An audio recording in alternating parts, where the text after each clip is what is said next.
इस वीडियो में हम लोग देखेंगे जीके जीएस का टॉप 50 क्वेश्चंस जो कि आपके आने वाले सभी एग्जाम्स के लिए काफ़ी हेल्पफुल होंगे। तो दोस्तों आप लोग इस वीडियो को एक बार जरूर देखें। तो चलिए दोस्तों शुरू करते हैं। आज का पहला क्वेश्चन है, सिंधु घाटी सभ्यता का प्रमुख बंदरगाह कहाँ पर था? तो सिंधु घाटी सभ्यता का प्रमुख बंदरगाह कहाँ पर था? दोस्तों अगर आप किसी भी क्वेश्चन का आंसर जानते होंगे तो कमेंट बॉक्स में जरूर से बताइएगा। तो दोस्तों एक नंबर का हो जाएगा आपका राइट आंसर लोथल में, यानी कि सिंधु घाटी सभ्यता का प्रमुख बंदरगाह जो था लोथल में था, यानी कि इसका जो राइट आंसर होगा ऑप्शन नंबर सी होगा। अगला क्वेश्चन आता है, अगला क्वेश्चन है दोस्तों कि हड़प्पा सभ्यता की खोज किस वर्ष में हुई थी? तो हड़प्पा सभ्यता की खोज 1921 ईस्वी में हुई थी, यानी कि इसका जो राइट आंसर होगा ऑप्शन नंबर ए होगा। तो दोस्तों आप लोग याद रखेंगे क्योंकि काफी महत्वपूर्ण क्वेश्चन है। तो हड़प्पा सभ्यता की खोज 1921 ईस्वी में किया गया था। अगला क्वेश्चन आता है, अगला क्वेश्चन है दोस्तों कि निम्नलिखित में से हड़प्पा सभ्यता की खोज किसने की थी? तो निम्नलिखित में से हड़प्पा सभ्यता की खोज किसने की थी? तो दयाराम साहनी ने किया था, यानी कि इसका जो राइट आंसर होगा ऑप्शन नंबर डी होगा दोस्तों। तो दयाराम साहनी ने हड़प्पा सभ्यता की खोज किया था, यानी कि इसका जो राइट आंसर होगा ऑप्शन नंबर डी होगा। तो दोस्तों आप लोग इसे भी याद रखेंगे। अगला क्वेश्चन आता है, अगला क्वेश्चन है कि भारत में खोजा गया सबसे पहले पुराना शहर कौन सा है? तो भारत में सबसे पहले जो खोजा गया पुराना शहर वो कौन सा शहर है? तो हड़प्पा हो जाएगा, यानी कि इसका जो राइट आंसर होगा दोस्तों ऑप्शन नंबर ए होगा। तो आप लोग इसे याद रखेंगे कि भारत में सबसे खोजा गया सबसे पहले पुराना शहर जो है हड़प्पा को माना गया, हड़प्पा को, यानी कि इसको जो आप लोग याद रखेंगे क्योंकि काफी महत्वपूर्ण क्वेश्चन है, ये सब आपको याद होना जरूरी है। अगला क्वेश्चन आता दोस्तों, अगला क्वेश्चन है कि ऋग वैदिक का आर्यों का मुख्य व्यवसाय क्या था? तो ऋग वैदिक आर्यों का मुख्य व्यवसाय क्या था दोस्तों? तो इसका राइट आंसर होगा पशुपालन, यानी कि इसका जो राइट आंसर होगा ऑप्शन नंबर बी होगा। तो ऋग वैदिक आर्यों का मुख्य व्यवसाय पशुपालन था।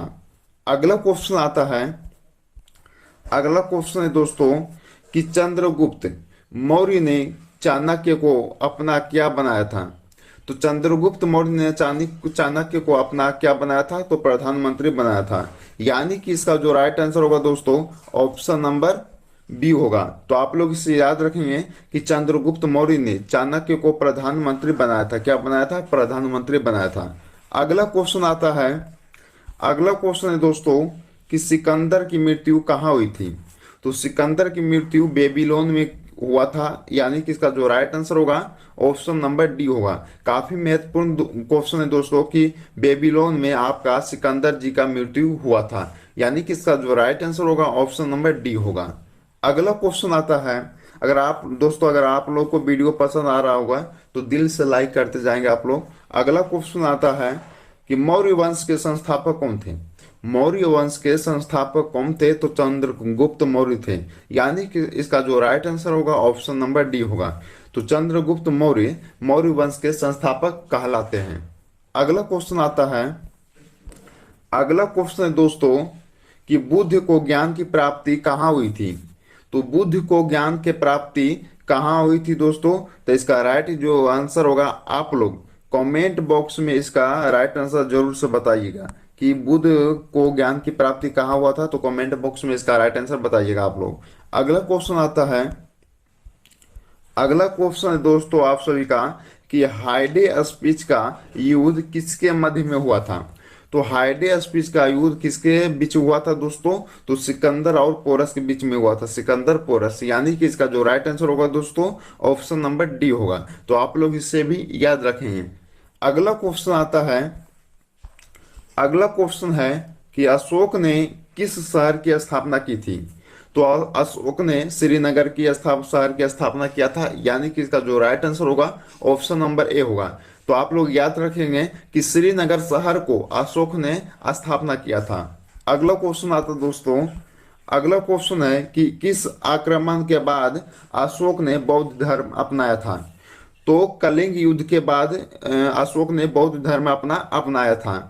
अगला क्वेश्चन आता दोस्तों, अगला क्वेश्चन है कि शुंग वंश के संस्थापक कौन थे। तो शुंग वंश के संस्थापक जो है पुष्यमित्र शुंग है, यानी कि इसका जो राइट आंसर होगा ऑप्शन नंबर ए होगा। काफी महत्वपूर्ण क्वेश्चन दोस्तों, आप लोग इसे भी याद रखेंगे। अगला क्वेश्चन है दोस्तों कि सातवाहन वंश के संस्थापक कौन थे। तो सातवाहन वंश के संस्थापक जो थे सिमुक कहलाते। क्या? सिमुक, यानी कि इसका जो राइट आंसर होगा ऑप्शन नंबर सी होगा। अगला क्वेश्चन आता है, अगला क्वेश्चन है कि कनिष्क के दरबार में चरक क्या थे। तो कनिष्क के दरबार में चरक क्या थे? तो वैद्य थे। एक वैद्य चरक जो थे वैद्य थे, यानी कि इसका जो राइट आंसर होगा ऑप्शन नंबर बी होगा। आप लोग इसे भी याद रखेंगे। अगला क्वेश्चन आता दोस्तों कि बुद्ध चरित्र किसकी रचना है। तो बुद्ध चरित्र जो है अश्व घोष की रचना है, यानी कि इसका जो राइट आंसर होगा ऑप्शन नंबर डी होगा। अगला क्वेश्चन है दोस्तों, अगला क्वेश्चन है आपका कि भारत का आइंस्टीन किसे कहा जाता है। तो भारत का आइंस्टीन किसे कहा जाता है दोस्तों? तो नागार्जुन को। किसको? नागार्जुन को, यानी कि इसका जो राइट आंसर होगा ऑप्शन नंबर बी होगा। तो आप लोग याद रखेंगे कि नागार्जुन को भारत का आइंस्टीन कहा जाता है। अगला क्वेश्चन आता फ्रेंड्स, अगला क्वेश्चन आपका कि निम्नलिखित में से गुप्त वंश के संस्थापक कौन कहलाते थे। तो निम्नलिखित में से गुप्त वंश के संस्थापक कौन है? तो श्रीगुप्त हैं। कौन है? श्रीगुप्त, यानी कि इसका जो राइट आंसर होगा ऑप्शन नंबर ए होगा। आप लोग इसे भी याद रखेंगे। अगला क्वेश्चन आता दोस्तों, अगला क्वेश्चन है कि आगरा नगर की स्थापना किस शासक ने की थी। तो आगरा नगर की स्थापना सिकंदर लोदी के शासक ने किया था। सिकंदर लोदी ने किया था, यानी कि इसका जो राइट आंसर होगा ऑप्शन नंबर सी होगा दोस्तों। तो आप लोग इसे भी याद रखेंगे कि आगरा नगर की स्थापना सिकंदर लोदी के शासक ने किया था। अगला क्वेश्चन आता है, अगला क्वेश्चन दोस्तों कि गुप्त वंश का वास्तविक संस्थापक कौन था। तो गुप्त वंश का वास्तविक संस्थापक कौन था? तो चंद्रगुप्त प्रथम था, यानी कि इसका जो राइट आंसर होगा ऑप्शन नंबर ए सही होगा। आप लोग इसे भी याद रखेंगे कि चंद्रगुप्त प्रथम जो थे गुप्त वंश का वास्तविक संस्थापक था। अगला क्वेश्चन आता है, अगला क्वेश्चन है दोस्तों कि सात टापुओं का शहर किसे कहा जाता है। तो सात टापुओं का शहर मुंबई शहर को कहा जाता है दोस्तों, यानी कि इसका जो राइट आंसर होगा ऑप्शन नंबर ए होगा।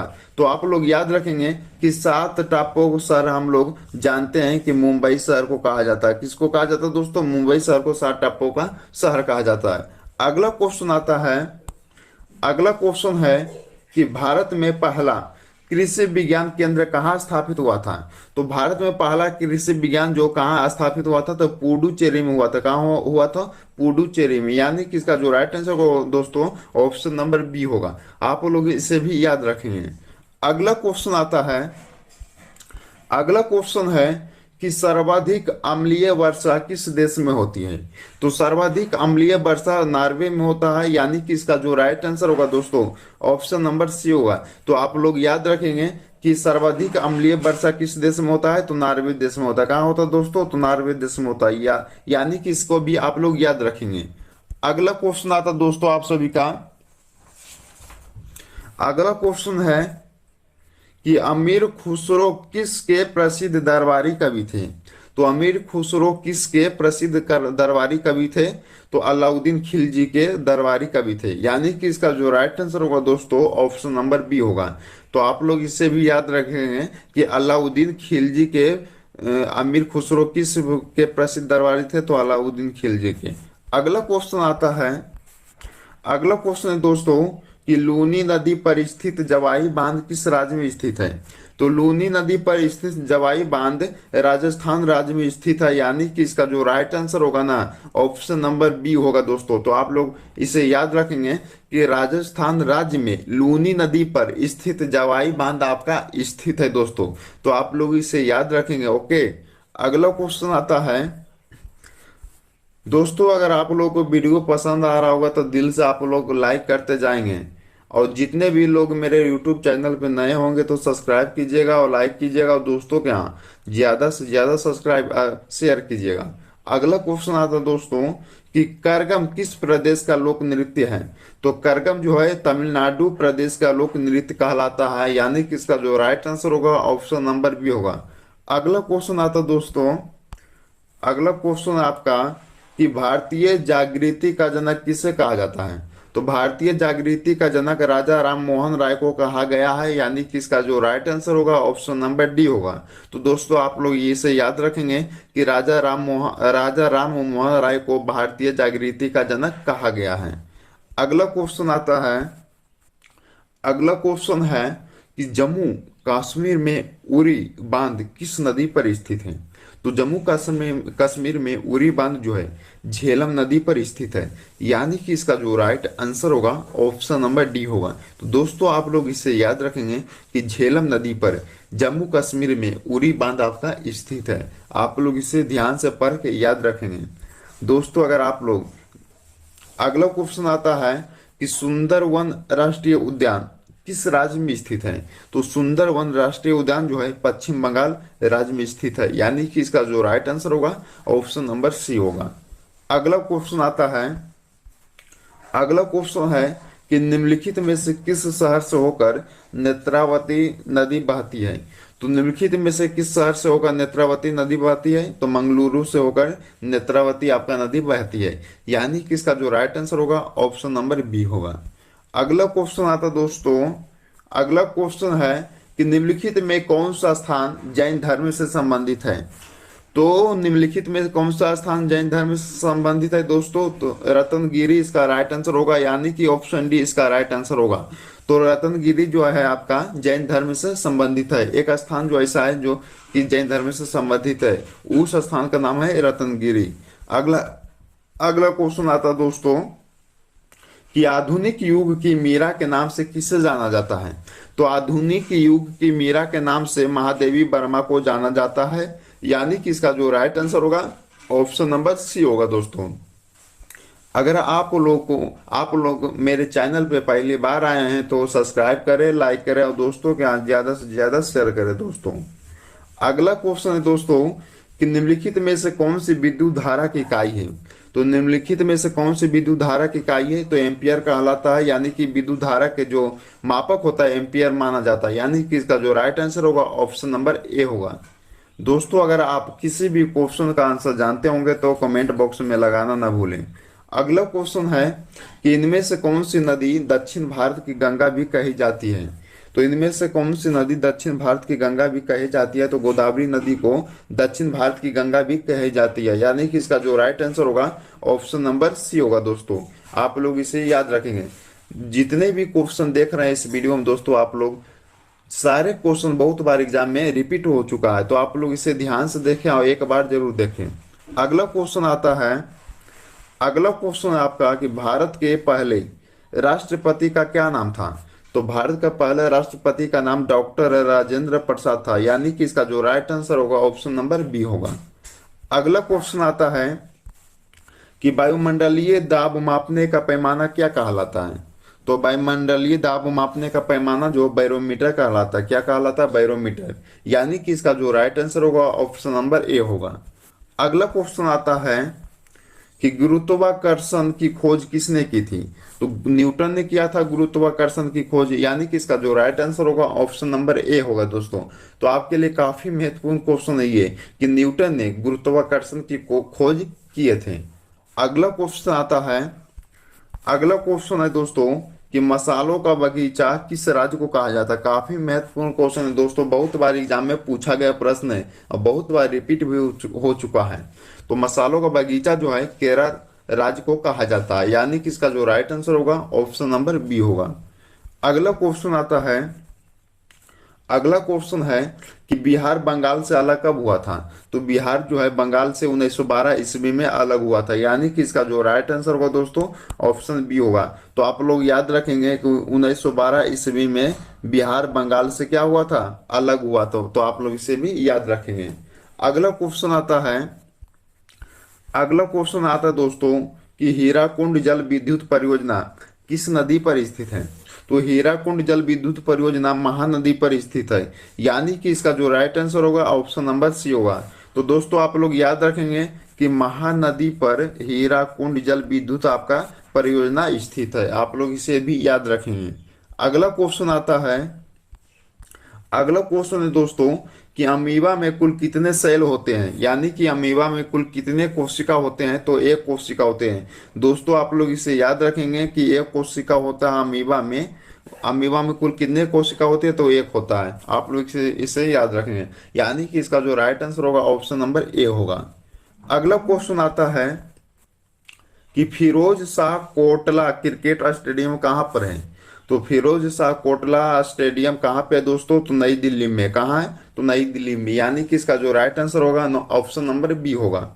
अगला क्वेश्चन आता है दोस्तों, अगर आप लोग को वीडियो पसंद आ रहा होगा तो लाइक करते जाएंगे आप लोग। अगला क्वेश्चन आता है कि विश्व का सबसे बड़ा द्वीप कौन सा है। दोस्तों विश्व का सबसे बड़ा द्वीप कौन सा है, तो इसका राइट आंसर होगा ऑप्शन नंबर ए ग्रीनलैंड। तो हम लोग जानते हैं कि ग्रीनलैंड जो है विश्व का सबसे बड़ा महाद्वीप कहा जाता है, तो इसको हम लोग याद रखेंगे ग्रीनलैंड, यानी कि ऑप्शन नंबर ए होगा। अगला क्वेश्चन आता है, अगला क्वेश्चन है दोस्तों कि नागालैंड की मुख्य भाषा कौन सी है। तो नागालैंड की मुख्य भाषा कौन सी कहलाती है, तो अंग्रेजी कहलाती है, यानी कि इसका जो राइट आंसर होगा दोस्तों ऑप्शन नंबर डी होगा। तो आप लोग इसे याद रखेंगे कि अंग्रेजी भाषा जो है नागालैंड की मुख्य भाषा कहलाती है। अगला क्वेश्चन आता है, अगला क्वेश्चन है दोस्तों कि कौन सा राज्य भारत के सबसे पूर्वी भाग पर स्थित है। तो कौन सा राज्य भारत के सबसे पूर्वी भाग पर स्थित है, तो अरुणाचल प्रदेश है जो भारत के सबसे पूर्वी भाग पर स्थित है। तो इसको याद रखेंगे कि अरुणाचल प्रदेश, यानी कि ऑप्शन नंबर ए इसका राइट आंसर होगा। अगला क्वेश्चन आता है, अगला क्वेश्चन है दोस्तों कि पंजाब के अमृतसर के जालियांवाला बाग हत्याकांड कब हुआ था। तो 13 अप्रैल 1919 ईस्वी को पंजाब के अमृतसर के जालियांवाला बाग हत्याकांड हुआ था। तो आप लोग इसे याद रखेंगे, ऑप्शन नंबर ए इसका राइट आंसर होगा दोस्तों। तो पंजाब के अमृतसर के जालियांवाला बाग हत्याकांड जो हुआ था 13 अप्रैल दोस्तों कितना में हुआ था, 1919 ईस्वी में हुआ था। तो आप लोग इसे याद रखेंगे। अगला क्वेश्चन आता है, अगला क्वेश्चन है कि अरब सागर की रानी किसे कहा जाता है। तो अरब सागर की रानी जो है कोचिन को कहा जाता है। किसे कहा जाता है दोस्तों, कोचिन को, यानी कि इसका जो राइट आंसर होगा ऑप्शन नंबर सी होगा। अगला क्वेश्चन आता है, अगला क्वेश्चन है कि नींबू और संतरे में कौन सा विटामिन पाया जाता है। नींबू और संतरे में दोनों में कौन सा विटामिन पाया जाता है, तो विटामिन सी पाया जाता है, विटामिन सी, यानी कि इसका जो राइट आंसर होगा दोस्तों ऑप्शन नंबर ए होगा। अगला क्वेश्चन आता है, अगला क्वेश्चन है कि नंदा देवी पर्वत चोटी किस राज्य में स्थित है। नंदा देवी पर्वत चोटी किस राज्य में स्थित है दोस्तों, तो उत्तराखंड राज्य में, यानी कि इसका जो राइट आंसर होगा ऑप्शन नंबर सी होगा। अगला क्वेश्चन आता दोस्तों, अगला क्वेश्चन है कि हीटर के तार किस चीज के बने होते हैं। तो नाइक्रोम का बना होता है हीटर के तार, यानी कि इसका जो राइट आंसर होगा ऑप्शन नंबर ए होगा। आप लोग इसे भी याद रखेंगे। दोस्तों हमने आज आपके लिए इस वीडियो में टॉप 50 क्वेश्चंस करवाए हैं, जो कि आपके आने वाले सभी एग्जाम्स के लिए काफ़ी महत्वपूर्ण हो सकते हैं। तो आप लोग एक बार या दो बार इस वीडियो को जरूर देखें।